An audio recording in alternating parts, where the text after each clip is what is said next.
They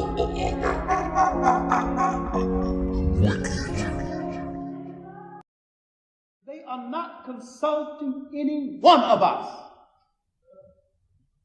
And yet we consist of, properly counted, when you consider the fact that there are from 100 to 125 million blacks in the Western world, between the West Indies, Brazil, the United States, and other areas, just in the Western world.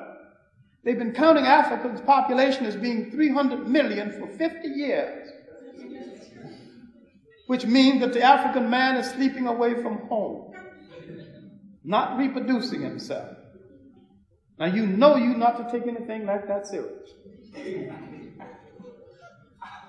When they count the millions of blacks in Asia that has not been counted as blacks, who are definitely African people, New Guinea, New Hebrides Islands, the people so-called Aborigines in Australia who are still being called niggers,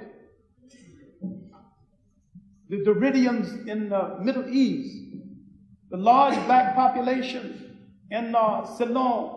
When you count all of these people as African people, we are the third, if not the second, largest population on the face of the earth. Africa has the largest amount of untapped resources any place in the world, including oil. Most of the gold of the world comes out of Africa. Most of the hardening process used in gold comes out of Africa. Manganese and the like. Most of the copper in all the world comes out of Africa. Gabon, a little postage stamp country in Africa with less than 1 million people, have the largest bauxite deposit in the world. Africa is the largest geographic reserve in all the world. What made these people think that they're going to make a whole world social order without consulting any one of us? Because you are black and beautiful, and you cannot command the situation or world attention or enter the councils of the world and determine the future of man until you're black and powerful. Then you're going to have to use yourself in an entirely different way. You're going to have to stop copping out into the soft sciences and go into the hard sciences, the science of metals, oceanography, the science of shipbuilding, maritime engineering, new systems of automotive engineering, new ways to stretch railroads across the belly of a continent, new ways of making things grow. You in the Western world have the greatest capacity to unlock Africa and make its riches yield for African people than any other African people in the whole world.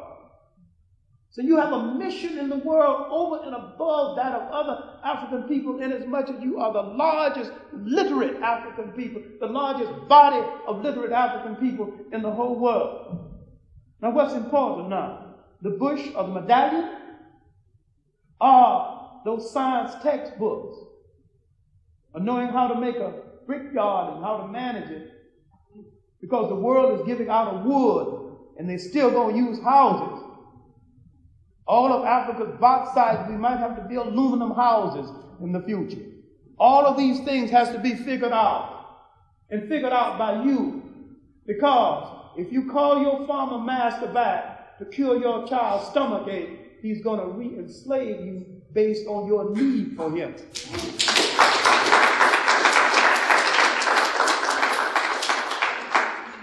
So let's look at history a different kind of a way, and look at what history can do and what it cannot do.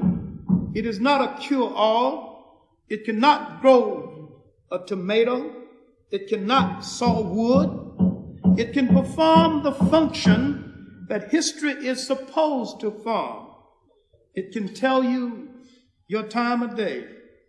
In the book Tom Tom, the writer John Van Der Cook has said, a race is like a man. Until it uses its own talents, takes pride in its own history, and loves its own memories, it can never fulfill itself completely. The role and the importance of ethnic history is how well it teaches a people to use their own talent, take pride in their own history, and love their own memories. in order to fulfill themselves completely in their honorable endeavor. Ethnic history is a clock that people use to tell their time of day. It is a compass that they use to find themselves on the map of human geography. History tells the people where they have been and what they have been. It also tells the people where they are and what they are. Most important, the role of history and the understanding of history is to tell a people where they are and what they still must be. Thank you.